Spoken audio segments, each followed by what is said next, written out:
that's Friday. Friday, yeah, Friday, 7, 8 o'clock, around that time. Friday, I can't remember, I put the name down and all. Yeah. All right, no issues from the floor? Yeah.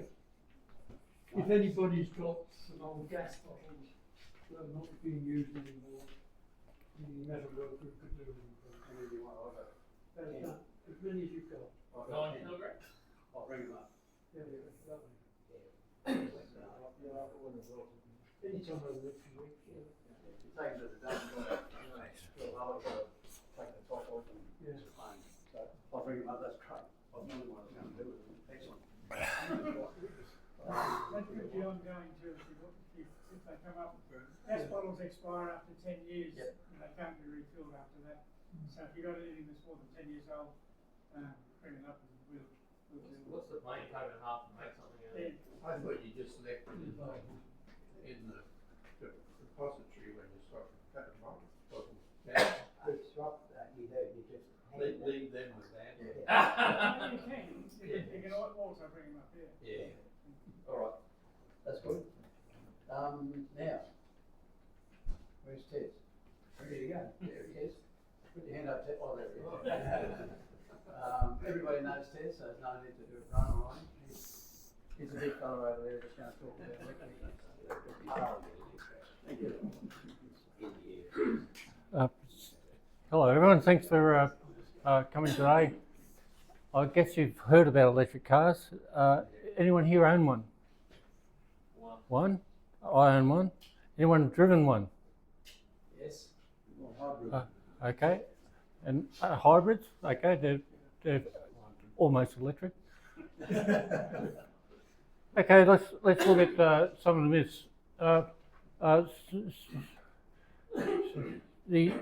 The problem is that electric cars tend to divide the community, and EVs have become politicised ever since Morrison said it would ruin your weekend. Yeah. Political parties since then have used them as a wedge to divide people for political purposes, for votes. Also, there's several social media people in Australia which unfortunately badmouth by supporting the myths about EVs quite ferociously, and that can be misleading if you believe them.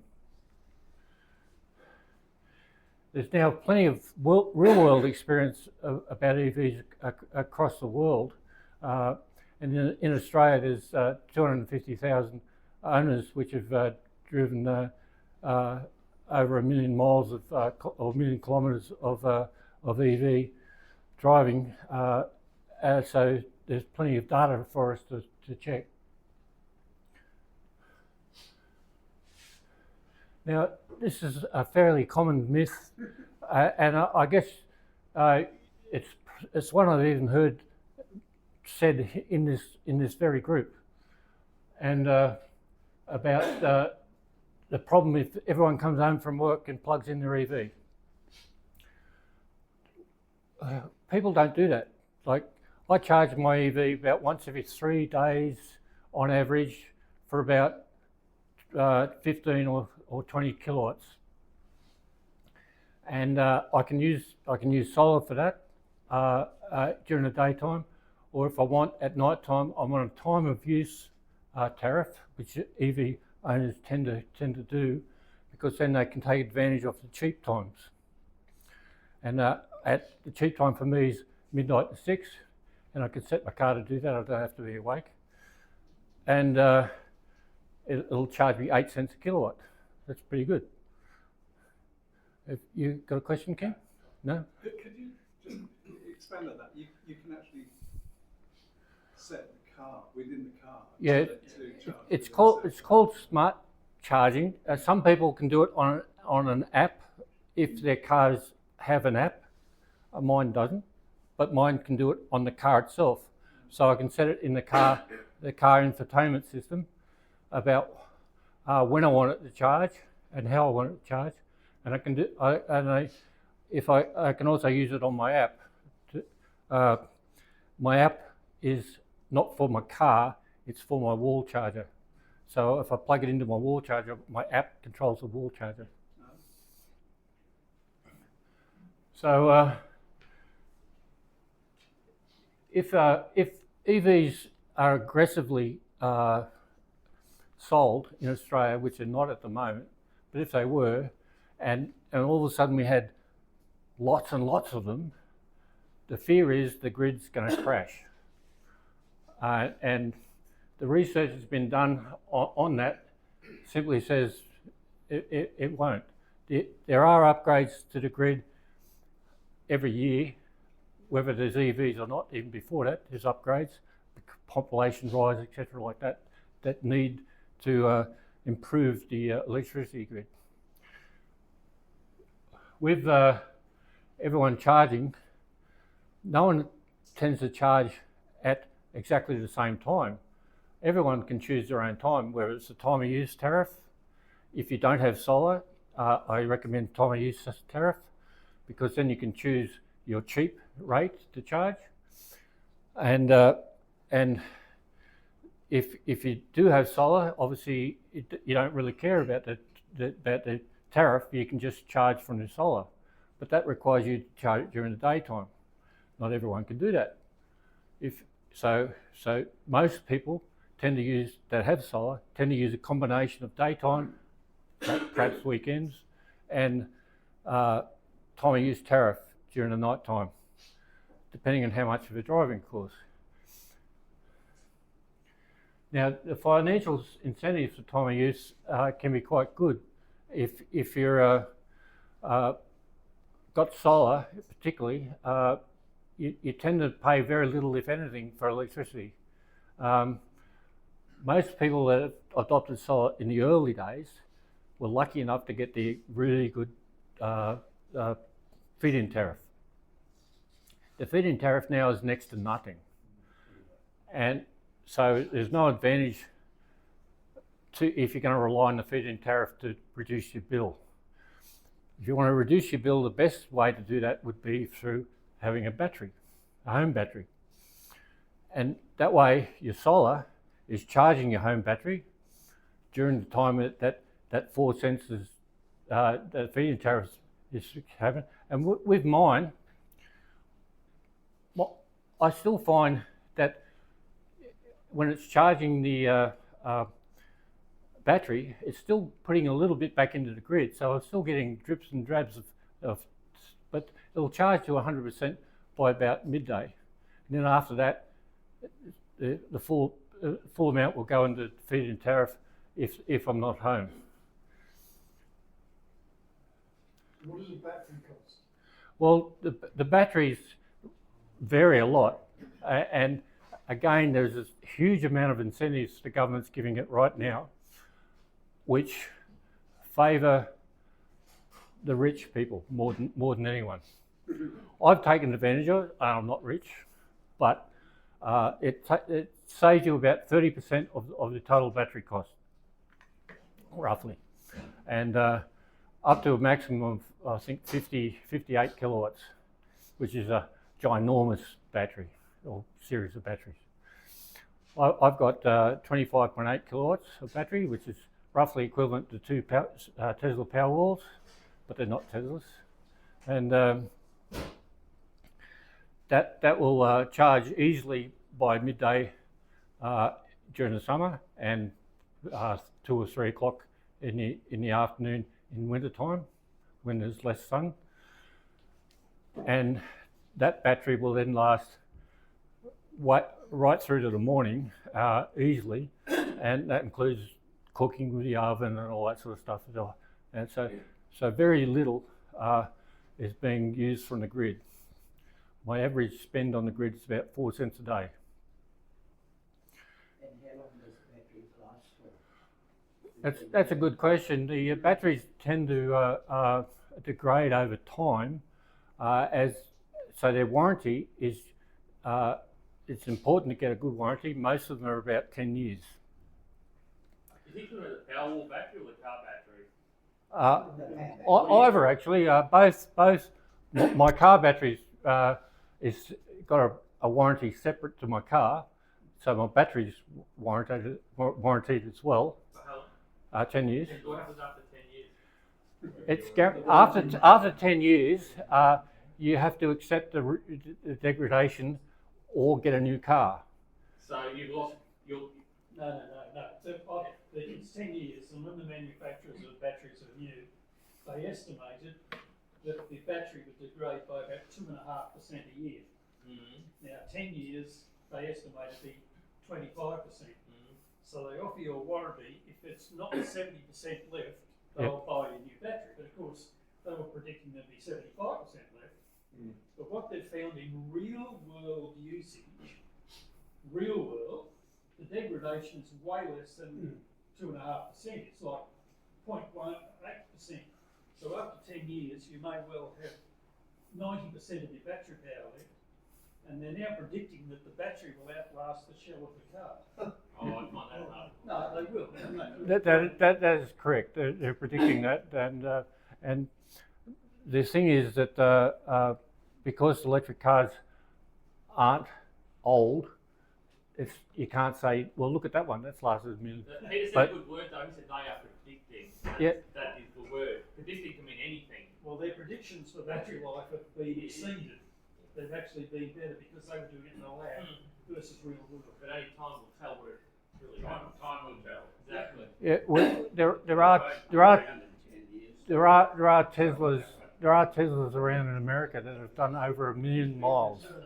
1 million miles And they, well, but age is one, miles is one thing, age is another. with their original battery. No, but I'm talking about time. There's time and kilometres, two factors. Yep.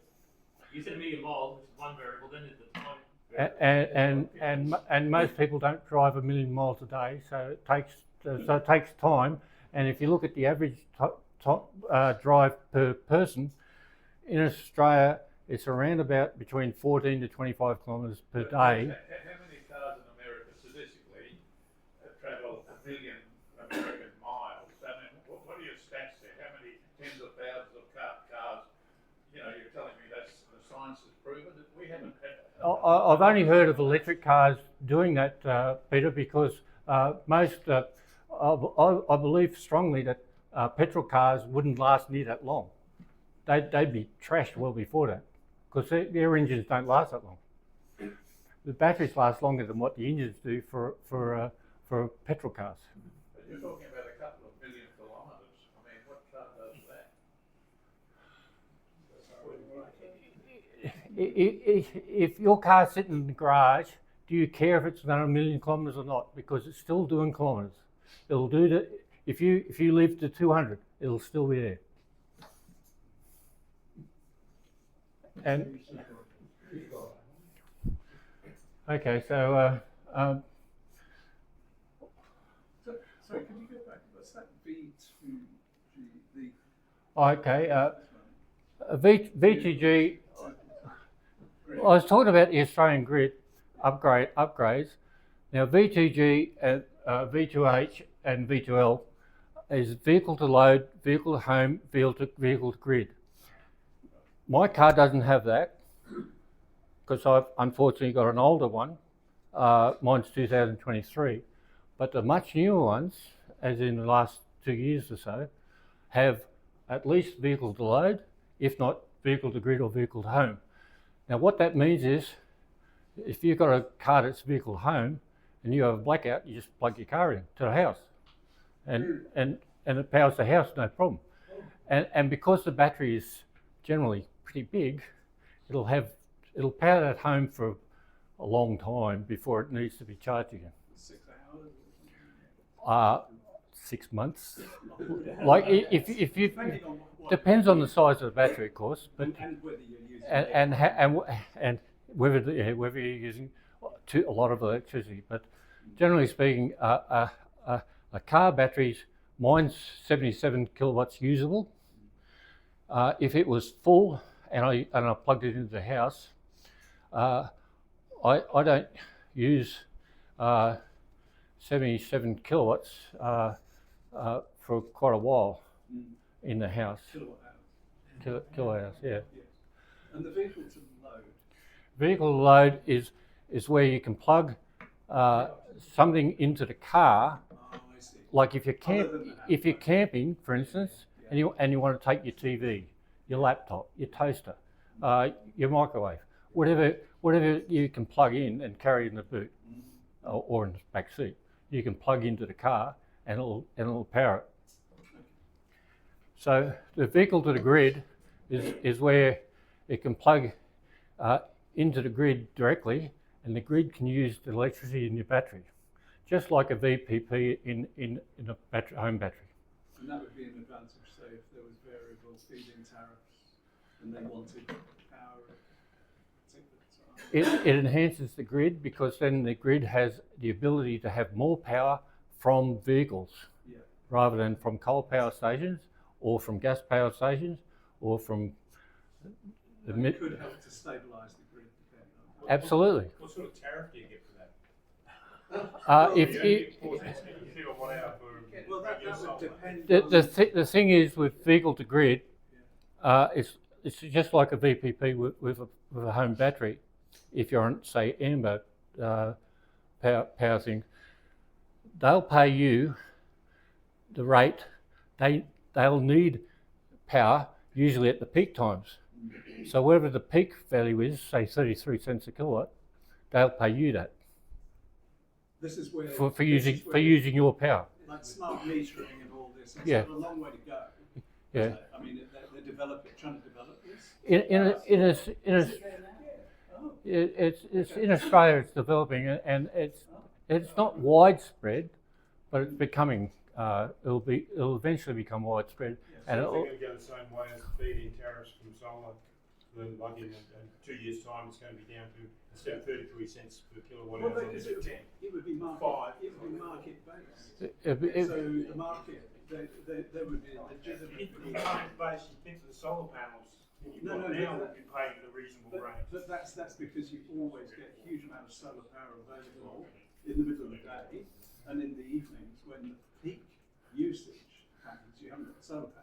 And that's the thing during the peak usage. That's when they're taking your power using the peak usage. So And that's- I'm just simple on that. well, the vehicle to grid rate would be very low in the middle of the day when you've got solar panels generating. Because they probably wouldn't take any power because the solar would cover it. In the evening, when people get home from work, put the aircon on, Yeah. ovens and all the rest of it, it would be driven by the market. Sure.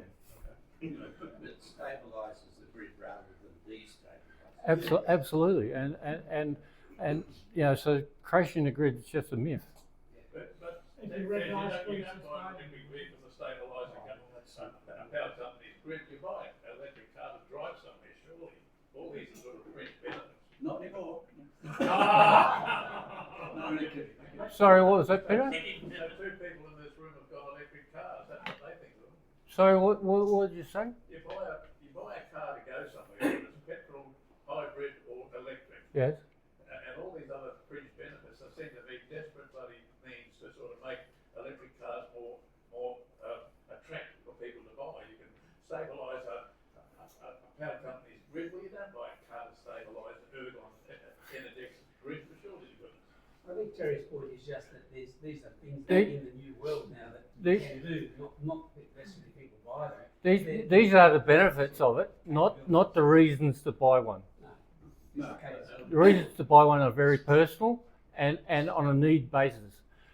I do a lot of driving locally, so an electric car for me is perfect because I'm not relying on long distance. My wife wants to buy her next car to be a hybrid because she's worried about the phone call I get from my mum at Gladstone saying, I need you now, and getting there in one loop. Now, I've recently driven to Gladstone in my car, and my lunch stop was at Maryborough at the Tesla power chargers, which is 300 kilowatts. I plugged in there, walked over to Jamie Oliver's food restaurant, had lunch, came back, and my car was already stopped charging because it was so quick. So that was my halfway point, and then I could go all the way to Gladstone on that. So effectively, if my wife is worried, it's hard to change her mind. But the thing is, you can get there just as quickly in my car as you could in a hybrid. But that's what most people are worried about, is their range anxiety. Now, the other thing about towing, for instance, some people think they can't tow. Well, as in Morrison's famous spoil your weekend comment, there's a picture of one being towed. That particular Jayco behind is about 750 pounds or so, but electric cars can tow, some electric cars, not all, some electric cars can tow up to 2.5 tonnes, which is not too bad. That's a good question, because if you're towing a caravan in a car, I can bet you your petrol goes down as well. But with an electric car, it goes down about 50% for your range on average. When you think about it though, highway driving, it reduces you by about 25% as well, because regenerative braking is not being used as much as it is around town, so the battery's just being drained, and whereas if you're driving around town, you'll notice that you'll get a lot further on kilometres than you would if you're driving on a highway. That's just the difference in electric petrol. Wind resistance becomes a much bigger factor on the highway, because the wind drag is a function of the square of the speed. So Which you're up in the 80 to 100 kilometres an hour which range. is why cars are starting to look similar, because of wind drag. Teslas are known as being extremely efficient, Yeah, but your caravans aren't. but the caravans aren't. Yeah, that's right. Eventually, you think they might. But you still use more petrol too, so it's an equivalence. It's not quite equivalent. Well, it He is. says 50% reduction. You don't use 50% more for the caravan. Well, here's an anecdotal one. When I first got mine, I went down, I've got a brother to the Gold Coast. Yeah. And I said, I'll go that far and get home again, when you get the anxiety. Yeah. And I noticed that when I left Kenmore, it tells you what the range is left, right?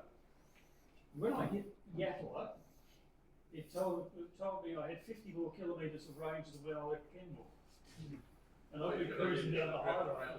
There's a downhill there, mate. I was, and each time I've done that, I get the same thing. So even though I'm cruising on the highway, it must be reasonably efficient. Yeah. I was stunned.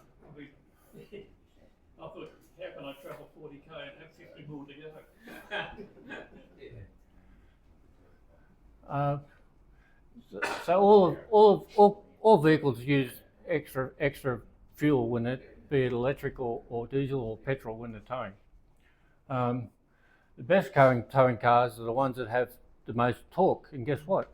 EVs have much more torque instantaneously than petrol cars. Petrol cars have to generally work their way up to get their torque by trying to accelerate, whereas an EV can accelerate extremely quickly. So their torque is amazing, which is what you need to tow. Constant speed, it doesn't matter. Sorry? When you're at constant speed, torque is constant. Yes, but that constant speed, if it's zero, it's zero. If that constant speed is 100 kilometres an hour, it's 100 kilometres. But you've got to get there. On a highway, they tell you that you're at constant speed. Yes, but you've got to get there. When you stop, and then you accelerate. So towing. If you've towed, you know that pulling away from traffic lights is not a easy process. But with an electric car, it is much easier. But you have to make sure your car is approved for towing, and there's a video which I'll see about activating air. I'll just go through and find it.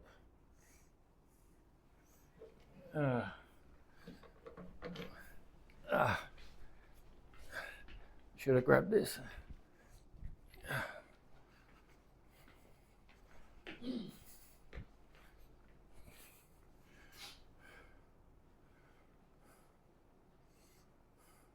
I think this will do it.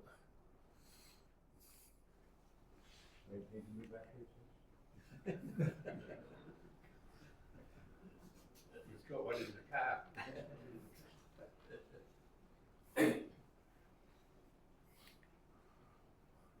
Okay. I haven't worked out how to do that, but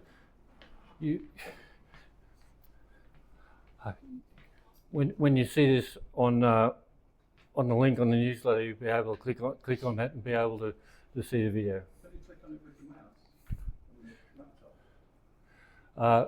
on the laptop? The laptop's not responding because it's on the screen there. It's not a touch screen. No, it's not a touch screen. Anyway, but that video is quite funny. Take my word.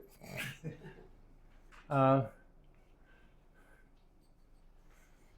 if you did escape, you could probably go back to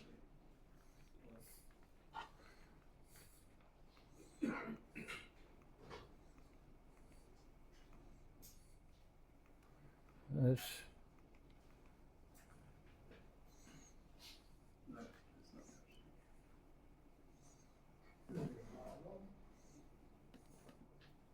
no, it won't work. Okay.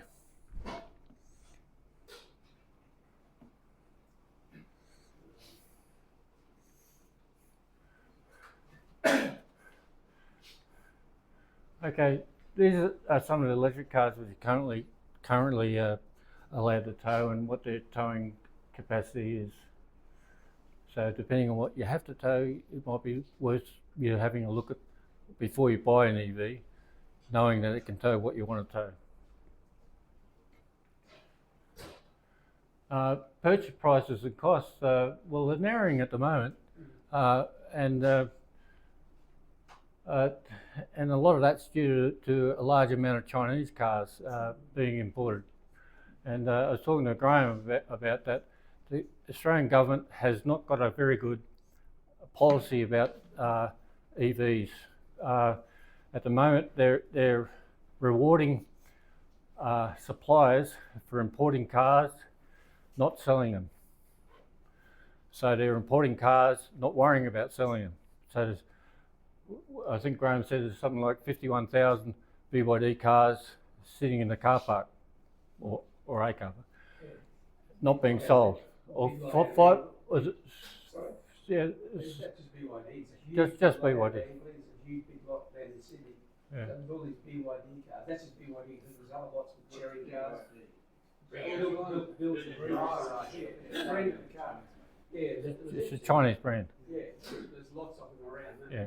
Again, as Tess said, it was because the government was trying to encourage people, the manufacturers to get into Australia, but they're getting the benefits from importing them, not selling them. So they're bringing them in, but they're sitting in these lots. So it's sort of, So it sounds like their tobacco tax. probably. Yeah, and the Chinese government supporting their own production of EVs Exactly. to the extent where it's cheaper for them to do that than worry about selling them. I've seen an example about there's one of the EVs, I think it might be Cherry now, less than $30,000. Yeah. That's just price less than $30,000 for an EV in Australia. Well, there's some prices I've currently got up there at the moment, and the Dolphin BYDs. That might be one, yeah. Yeah. The Dolphin Essential is the basic base model. You can get the Dolphin Premium, or whatever that is, but that'll cost a little bit more. But still, that's fairly cheap. All of those are fairly cheap when you compare it to what new cars are in general. All those younger than 5 years old, followed now? Yeah, they're all brand new. They're brand new. My concern is on a new car, they haven't been tried and they haven't been proven they're fairly newish. Or maybe extended. What I'm showing you is the prices for brand new cars. All of those cars are driving in Australia right now by people that own them. So proven wise, there's owners that have them and use them. We give you 10-year warranty. And the technology is Yeah. improving. 10-year warranty. Yeah, yeah. So, and the other good thing is the second-hand market. People were early questioning the value of batteries and replacement. Second-hand market is where you can buy a good EV with a battery that will last a long time still, with a good battery. And the second-hand market will be even cheaper. So it won't be too long. And well, the estimate at the moment is we won't have majority of cars being sold being electric until about 2050. 2030 we'll have obviously more than now, but nowhere near as much as what we'll have in 2050. And the good thing about that is the grid's being upgraded all that time as well, which it has to be, and the technology of batteries is improving so much that by 2050 the batteries will be even better than Have we got any idea of how much the actual manufacturing cost of an EV versus a petrol engine? You would have thought that it's infinitely cheaper. Seeing it's only got 2 electric motors and internal combustion. Production costs can vary, and depending on the plant.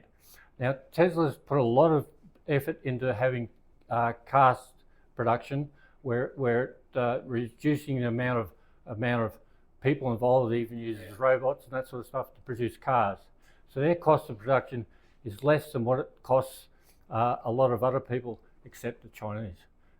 And the Chinese can do it cheaper, not because of their production methods necessarily, although they do use casting, but because their labour is so damn cheap. And like The battery's a big cost. the battery is reducing again quite significantly. In the very early days, the cost of the battery was enormous, and nowadays I think it's less than $100 a kilowatt for the cost of the battery.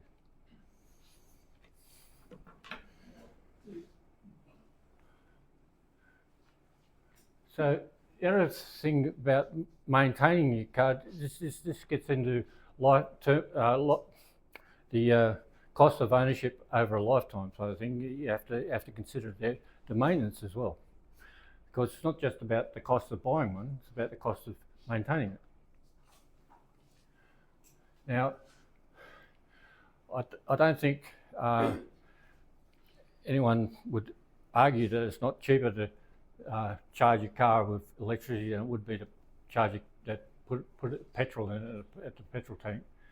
But you know, the thing is that the servicing costs are also quite a bit reduced, because the amount of moving parts in an EV is quite a few less than there are in a petrol car.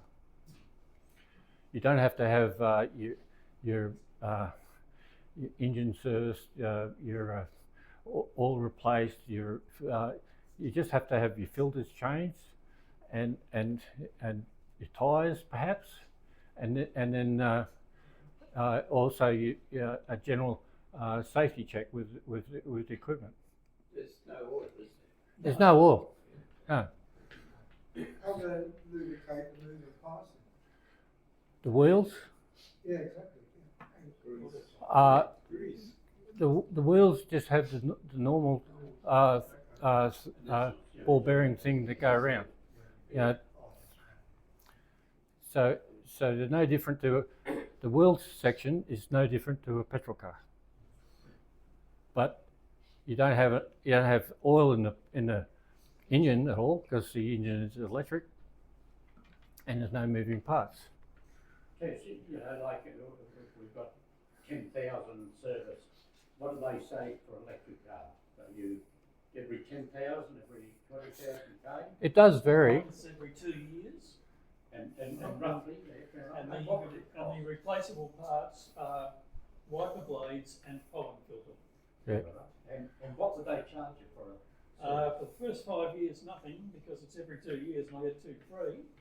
And then a couple of $100 after that, because I know I had a Camry and I was on a special price of $195 every 10,000 for service, but this is by time. Yeah. So you don't even rock up for 2 years, and the only replaceable parts are wiper blades and a pollen filter for the cab. Yeah, and it does vary. For instance, the Tesla car actually doesn't say you have a set amount of time. It just says you can service it when you think it needs it. I assume do you need heavier tyres or standard tyres? There's been a lot of research on that, and the general feeling was that because of the weight, they might require more production of tyres. And there's the odd businesses that's latched onto that and produce tyres that they think electric people will buy. But generally speaking, if you go down to the normal tyre place and get tyres, it'll last about the same time. So, you know, if you buy the hype about, oh no, it's electric. Now, having said that, if you drive like a maniac, you're going to go through tyres anyway. But if you drive like a maniac with an electric car, you'll especially go through them because of the torque. And I assume the brakes are still hydraulic. They vary depending on, like mine are I've got I think rear disc and front pads, but I rarely use my brake. I only use it to actually stop, and when I say stop, I mean from about 5 kilometres an hour, because I use a setting that uses regenerative braking on my car. So when I notice something I need to slow down or stop at, I'll take my foot off the accelerator. It'll slow down. If it's a red light, I'll slow down, and more often than not, I've got to put my foot on the accelerator a little bit, so I just don't annoy the people behind me because I've stopped too far behind them. But I only have to really stop when I'm doing about 3 or 5 kilometres an hour, and that's my car. There are other electric cars that can stop just from regenerative braking, so they don't need brakes at all. But they Electric motor becomes a generator. So when you're driving it's an electric motor, when you take your foot off, it becomes a generator. So your motor is your brake as well. Yeah. Yes, this is brake shoes lasted. Sorry? A minimum of 60 A few years ago, the Nissan electric car only had one pedal. Okay, did it? Didn't Yeah. have a brake. Yeah. As such. And you can still buy Nissan's Leafs. Like, they've been around for a long time, but there's new ones out there now. They're a little bit more expensive than what I'd like, Yeah. but compared to what they are, because their competition is enormously aggressive at the moment, and you can have a car that years ago you would have considered luxury in terms of all it can do, but it's a standard base model.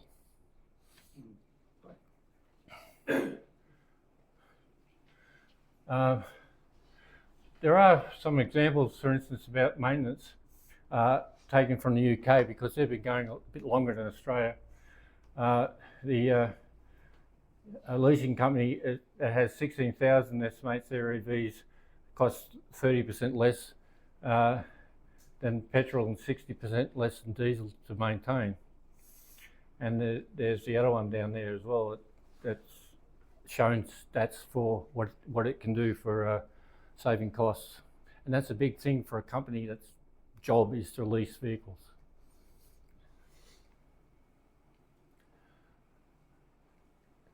My wife was worried about insurance as well, because she heard, oh, insurance must cost a fortune for EVs. Well, below are some examples of what current, or when I did the slideshow, prices are for various models. Now, bear in mind, my car is a Cooper Born. It cost me $1,348 a year for comprehensive insurance, which includes a hire vehicle, towing, and all that sort of stuff. So, comprehensive. So mine's even less than the cheapest one there.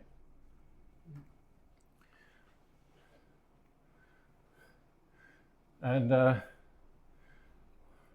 there's some more examples of costs. Now, the problem with EVs in Australia is that they're relatively new, and as such, the data set that insurance companies need to give you a risk factor for how much an insurance will cost isn't there, where it is overseas. So in Australia, they're still developing their risk factor for how much they need to charge. That's why you should shop around, because you get wildly varying cost values for insurance.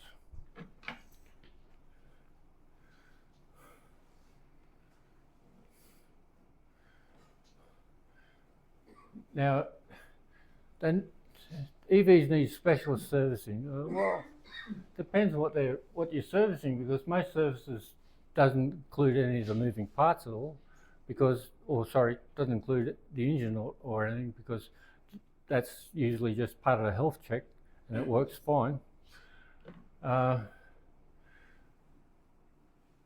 But so you're limited to various basic things like rotating tyres, filters, and windscreen wipers,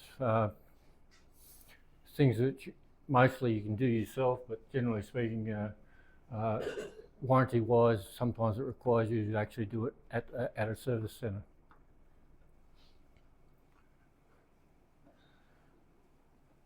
My charging experience, well, here's an example of a new technology that's in Sydney.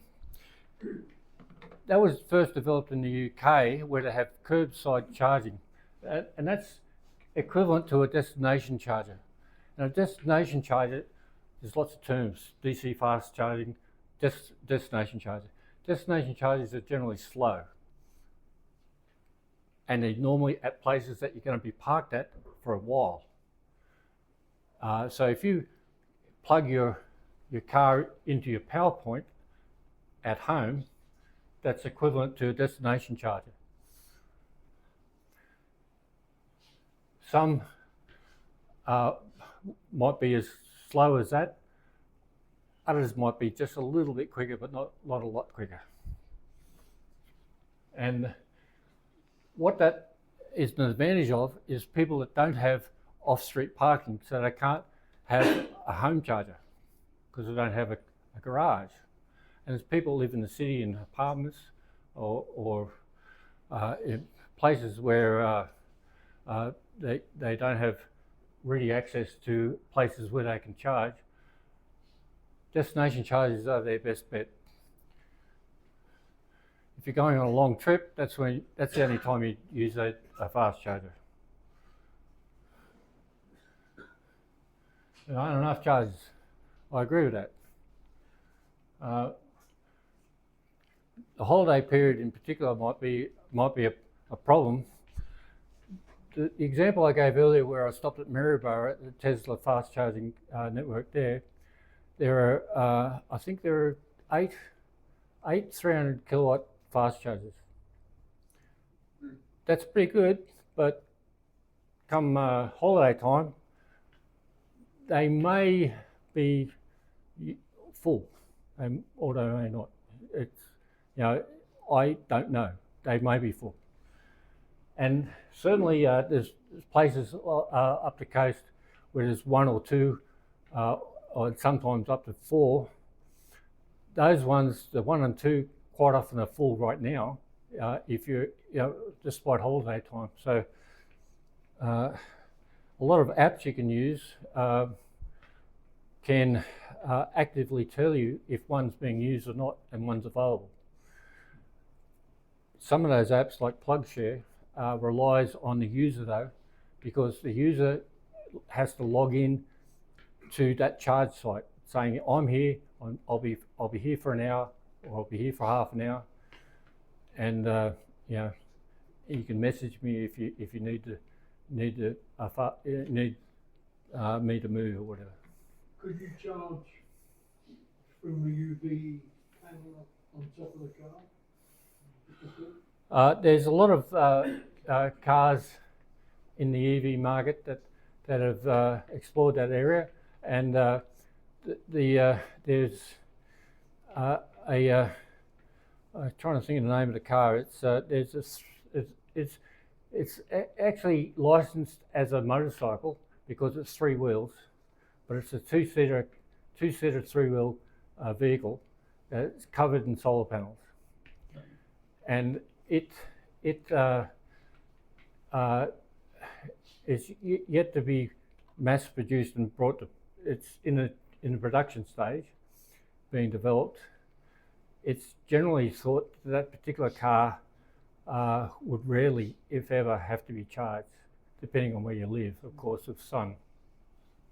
It's surprising where they do have the charges though. On my recent trip now, I mean, you can drive to Mount Isa, knowing with 300 kilometres stops, you know, and charge. Yeah. But on the trip I had from out to Ayers Rock, I got a shock because we were driving from Mount Isa straight down to Stewart Highway. I forget the name of the petrol station, the last stop before you turn right to go into Ayers Rock, middle of bloody nowhere, and they've got the big service station and camels and all the other stuff.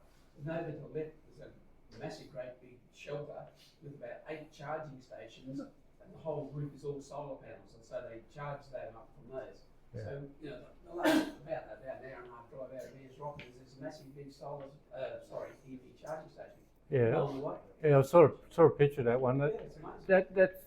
That's a type of charging that Australia should use a lot more of, because there's certainly places in Australia where that's needed, rather than trying to expand the grid to the extent where you have high power being available for DC charges. No cars here.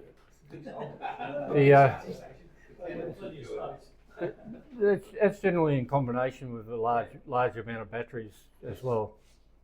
Ted, what's the requirements if you're plugging in an home? You've got to have a special 15 or 30 amp cable and things there.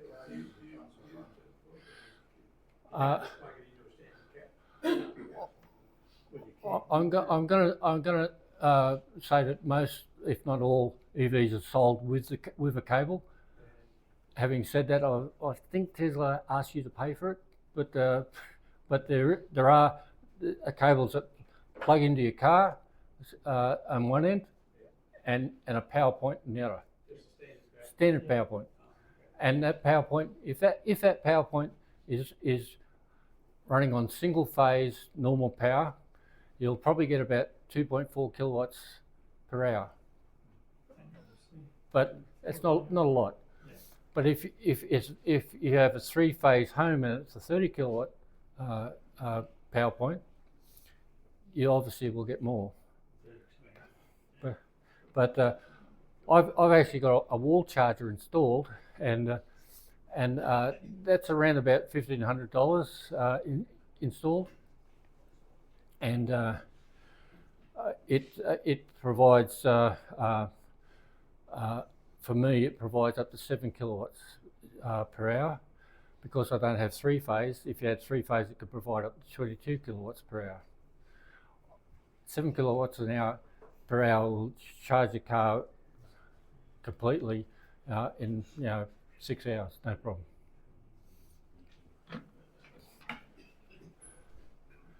But they're initially the NRMA, you might see they're that they were a big driver on the initial stages for fast chargers around Australia, and particularly New South Wales. But then you've got other things like ChargeFox and EV Networks, and even Tesla and those which are getting there. And the thing is that the cost of actually installing it is not particularly cheap, because you have to have a good amount of power provided to that site. So that involves a lot of networking with the actual power company to make sure that can happen. If that doesn't happen, then you can't do it.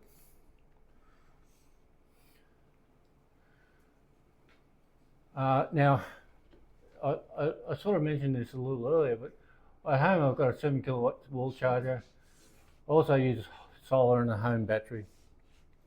For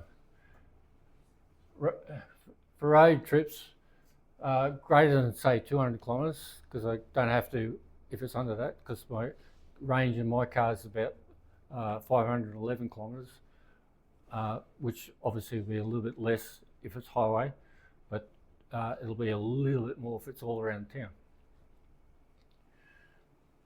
But generally, if you don't have solar or batteries, then the average kilowatt is around 33 cents a kilowatt. And how far can you go on a kilowatt? It does depend on the car, of course. Now, Sort of roughly. uh, I mean, I don't know what it's Mine just said this morning, 15 kilowatts per 100 kilometres. yeah, mine will do about 15.5 kilowatts for 100 kilometres, and I think I've got some stats here if you want to add them up. But the average average commute per day is that 8. So everyone in Brisbane only have an 8 kilometre trip to and from work. That sounds very low to me. no, That's your situation. my situation. Where'd you get the 8 kilometre? Oh, so it's a work and return. 16 as well, I think. Oh, the average. Oh, okay. They was stats taken from the Australian government about what they believe cars commute on average. That's for suburban cars. And that would be 8 there and 8 back. Yes. I probably do between that and say 20 kilometres. That sounds like Canberra to me. But they don't work, so they don't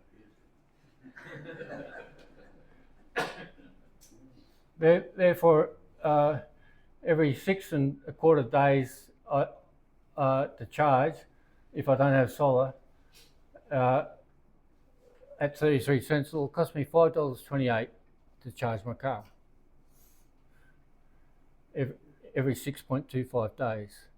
Most people would fill up with fuel maybe once a week, and I can guarantee your fuel bill's not $5.28. So if you drove 1,500 kilometres per year, that's $792 per year for 15,000 kilometres, based on not having solar. And you're not paying petrol extra. And you're not paying petrol, or you're not paying for petrol full stop, but the excise question is a whole other side of the things, because I would say no EV driver thinks they shouldn't pay for the roads. The government says if you use petrol, you pay for the roads. Guess what? It goes in consolidated revenue, not for the roads. Very little goes to the roads. So basically, your excise, something like 42 cents a litre, is directly going to the government for their own use, for the rest of the budget. There's that figure there of 100k commute for a 5-day week. That's 500k a week. That's not equivalent to 15,000 kilometres a year. No, what I was saying is I average 16 kilometre hours to do 100 kilometres, full stop. That's not relating to the 15,000. That's what I do for 100 kilometres. Okay, so based on that, if I'm doing 15,000 kilometres, it'll cost me $792 per year, based on how often I have to charge to do that many kilometres. So if you drive $16,000 in a petrol car that does 6 litres per 100 kilometres, which is pretty close to hybrid territory. Most hybrids will do that, but very few other cars. Then the average fuel save is $1.90, which I've seen it. Despite having an EV, I still look at the petrol costs, and it does go up and down quite a bit. And $1.90 I've used as an average. And if you that cost is now $1,710 per year, as opposed to $792, which is nearly $1,000 saving in fuel. Like years ago, when they put the water meters in, it's not going to vacuum, they said. That's right. That's right. Yeah, but the men, sorry, we charge for water meters. Now it's with electric cars, when a lot of people get them, they'll say, oh, we've got to charge you. Well, and I agree they should, because the roads need to be maintained, and you can't. What they should do is cancel fuel excise, get rid of it, and do a general cost for everyone, not just EVs, everyone, to help contribute, pay for the roads. Now, you can do that a number of ways. I'd like them to do it on weight, because some people say, "Oh, those EVs are heavy. Oh, therefore I pay more." Well, my car weighs probably less than most of the cars out there, so if I do it in weight, I'll be okay. But the reason I say that is because trucks pay very little on they get a benefit from the government for and yet they do the most damage to the roads by far, and they're not paying for it.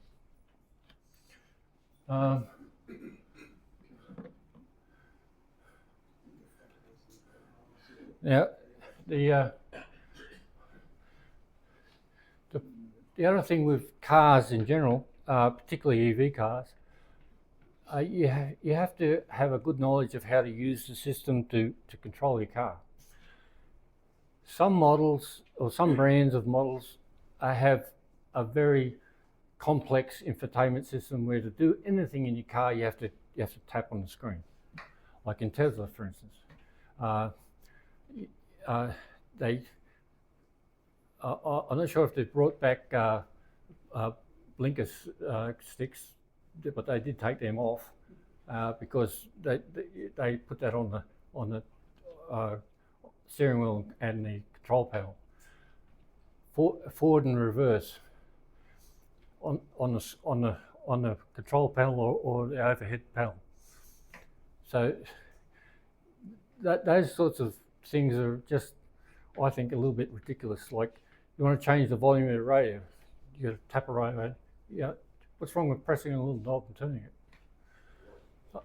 A lot of cars, certainly the older ones, just have that. And I think with some of the new EVs, they've got limited amount of buttons, which is to their advantage, because old people like me like to be able to easily change something without stuffing around on a control screen. But with some models you can't do that. You've got to stuff around the control screen. So I haven't driven a lot of EVs, so maybe if I did drive one of those cars, I'd get used to it, and then I'd fall in love with it, perhaps, or I'd hate it and think, oh, I want to go back to my old car, my old EV.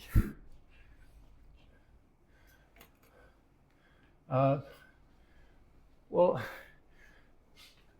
some people think that they're soulless because they love the sound of a V8. Yeah, they like to hear the revs. It gives them satisfaction. There are a few models around, thankfully not a lot, but there are a few which have a synthetic sound. and which can only be heard in the cabin. so they're completely silent going past you, but inside the cabin it sounds like you're going, "Rah, yeah, I'm going fast." Does yours do that, Tess? No, mine doesn't. No. Yours doesn't.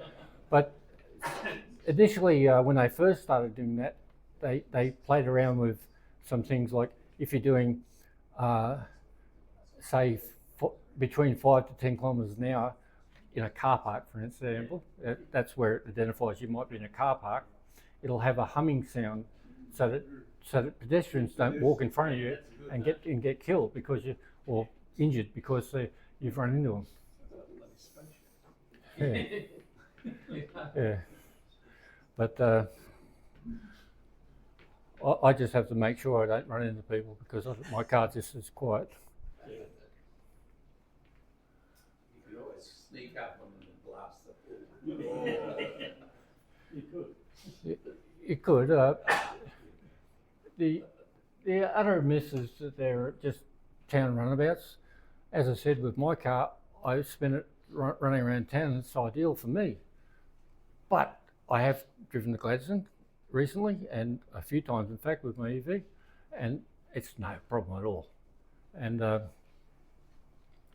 so generally speaking, if you want an EV and you only drive interstate, then you have to be probably a bit more cautious about choosing your EV because you at least want a range suitable to have a choice of various charges along the way, because what happens if one's full and they're sitting there for 3/4 of an hour? Do you have to wait for 3/4 of an hour? Well, you will if you want to go there. Or do you go to the next one and see if that's vacant? And with the app, you can see if one's vacant or not. And the good thing about Teslas, which I didn't buy one, but the good thing about a Tesla is that the car will tell you if a charger is needed, and it'll direct you to one automatically on your route, and it'll also tell you if that particular one is being used or not on your screen. So you don't have to fiddle around with the phone or anything. Can you book it? Sorry? Can you book them? So you don't have to race 100 mile an hour to the next track? No. You can't pre-book. I don't believe you can, but that would be a next step for them to introduce. The problem with that is of course, that it'll be abused and people will book it and change their mind and not turn up. Yeah, but they get charged for it. Well, that's the other thing that Tesla started to do. If you charge your car to the amount you want that you've set in your car, and it stops charging, and you don't unplug it within a certain amount of time, it'll start charging you for wasting the space. Whereas other chargers don't do that, but Teslas do, and I think they all should, because that the idea is to charge to 80% if you're on a long trip, and then move on to the next one, because from 10 to 80, it'll charge quickly, especially if it's got a preconditioner in the car that gets the battery to the right temperature, so when it charges, it's at the maximum speed. What if the internal combustion engine vehicle parks in the EV space and it's blown up? I have seen that, and that's what we call being iced. Oh, really? I see. Not blowing it up. It leads to sudden deflation of tires. Yeah,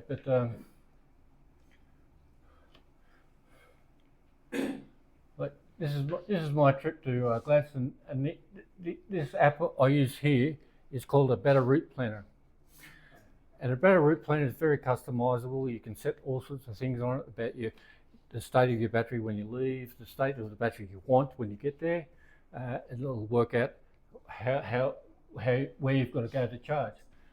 It worked out for me to get from Brisbane at 100%. My home at 100%. To my mum's place at 15%, which I'm a little bit nervous about doing myself. But so I actually charge a little bit longer than that. But I only need to stop there at Maryborough for 13 minutes. It took me longer than 30 minutes at Jamie Oliver's, so I was happy to have a little extra charge to arrive a bit higher. And my mum's got good solar, so I was able to top up there anyway. So Maryborough, you'd only charge to 80%, is that? Yeah. It's the quickest one to 80, isn't it? And the thing is that when you do that, sites become available a lot more often, whereas icing where a petrol car parks there is bad. It's also bad when a person who has an electric car leaves their car there, it's fully charged, and they've gone away somewhere shopping or, you know, and not come back and move their car. That's also very bad.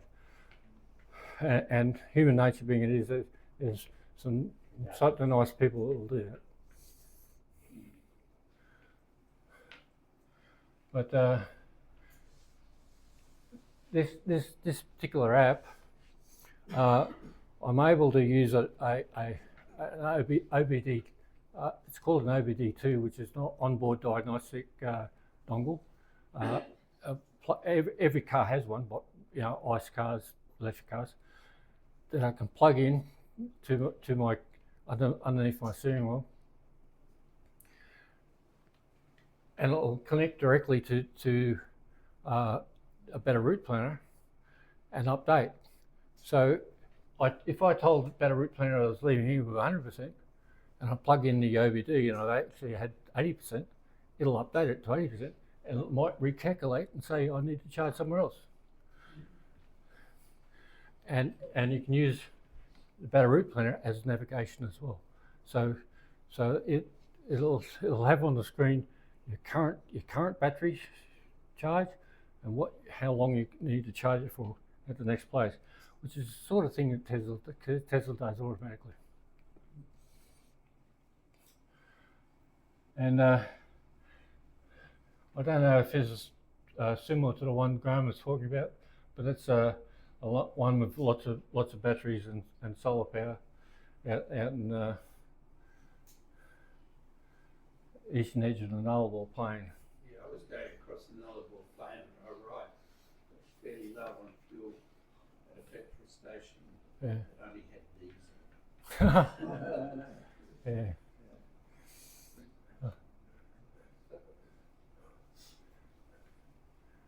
But now, some say charging takes too long, and my example of Maryborough, for instance, to get up to where I wanted on a 6.5 hour road trip for 615 kilometres takes only one stop for 13 minutes. So that's not long, but generally speaking, if your car is a different brand of car and it only charges at a lower speed, some charge only at 80 kilowatts. So if they plug into a 300 kilowatt charger, that's the other thing. You shouldn't do that if you only charge 80, because you're taking up a space where other people can use it that do charge quicker. So you try and find a 100 kilowatt charger somewhere and charge on that. And because you only charge at 80 kilowatts, it's a lot slower. So nowadays technology is improving dramatically. BYD have now produced 1,000 kilowatt charge speed in a car. That is unbelievably quick. That'll make it as quick, if not quicker, than a petrol car. Mind you, they're not for sale in Australia yet.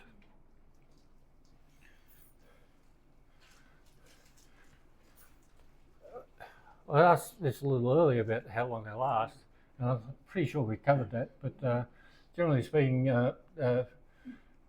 it all depends also on how you look after your battery. Because I do around town, I only charge my battery to 60% when I'm going around town. I only charge it to 100 for road trips, and then after that 80 while I'm on the road trip.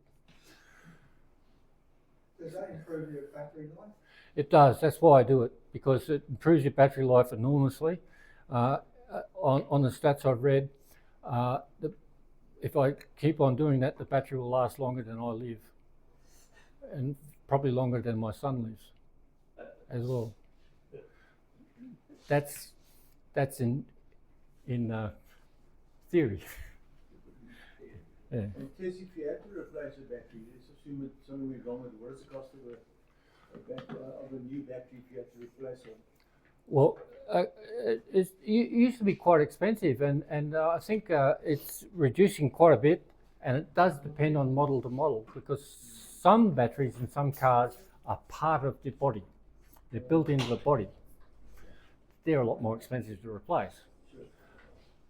If that battery got below 70% and and you're outside the warranty period, personally I'd buy another car.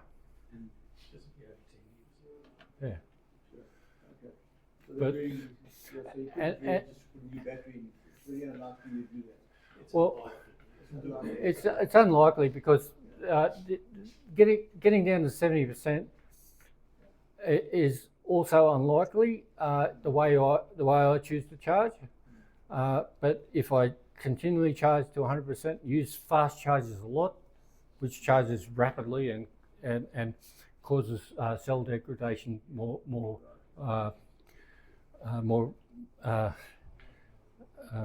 than it would if you just charged at home. Then sure, my battery would then not last as long. But the way I use it, and the way most people use their particular EVs in Australia domestically, no problem. You know, they can last a long time. And so when it comes time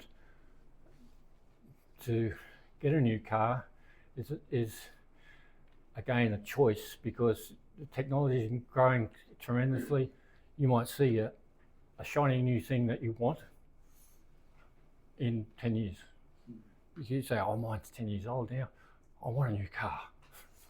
You know, and that's a personal choice. Do you need the new car? Well, no, you probably don't. Your car's probably still quite good, but you know, provided you look after it.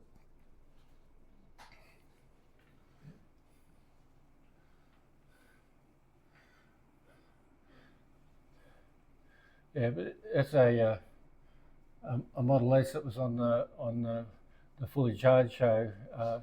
The battery was replaced after it done 666,000 kilometres, having finally dropped below 70% original capacity.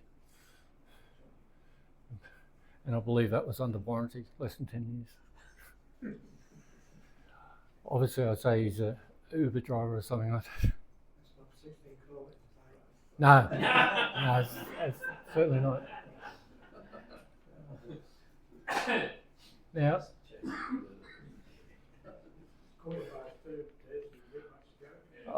okay, I can wrap it up. But the other thing about recycling batteries, because they're relatively new in Australia, the recycling is not as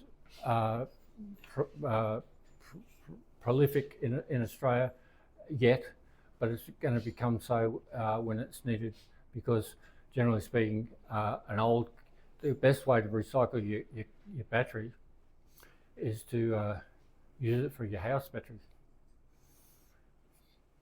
So what if it's only 70%? You know, your house battery, it'll power your house, no problem at all. But generally speaking, most batteries, all batteries are recyclable. It's just you just need the companies available to do that. And as time goes on, more of those will be around. Whereas if you have a petrol car, once your petrol engine is stuffed, it's pretty much junk. Are there any questions? I should wrap it up now. No questions? Okay, because I didn't know how long this would go for. It did depend on questions, and I do have probably 20 more slides, but Part two. I was hoping that I'll be able to get through them, but I wasn't able to today. But I encourage people to investigate on YouTube themselves about EVs in general, the good and the bad, because there are both aspects that you need to be aware of. Give a quick rundown on the downside of it. No, we'll start to death. We'll save that for another Oh, time. next time. Next time, the affirmative. Okay. Save that for another time. Yeah. Thanks, Ted.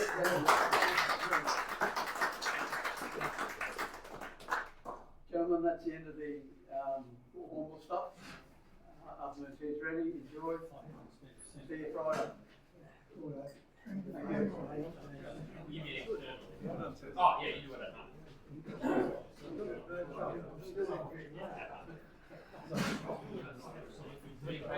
I think it needs a update. So, Des, how would an 80-year-old bloke handle this technology seriously? I mean, if I fall off the perch and buy a new EV for my wife, and then I'm going, because she does all the driving now, she has for the last 10, 15 years. But if I convert to something like that, I don't know how she would handle that technology if I wasn't around. I mean, I battle with it. All cars in general are becoming more complex with their technology, but you can use it the to best- a simpler degree. with a bit of cash. Ah. Tesla have a full self-driving under supervision on their Teslas that you can buy. Oh, okay. Whereas you don't have to have your hands on the wheel. Yeah. You just have to. You can talk to it, or you can put it on the screen where you want to go, and it'll take you there. Oh, But that's expensive stuff. but it's supervised, because if it makes a mistake, you're responsible. So you need to quickly grab the wheel or quickly grab the brakes if in the event. Otherwise, there's a lot of YouTube on full self-driving, and it's getting better and better. And I personally see that as a boon for older people in particular, because it'll get to the stage where you won't lose your license, or because the car can drive itself. Most of it, yeah. Oh, that makes sense too. Yeah, what you're saying. Well, that's what I would like. I'd like a car that just drives itself, and I can get in there. Doesn't matter what I can see or can't see. Okay, no, that's good. Thanks. I agree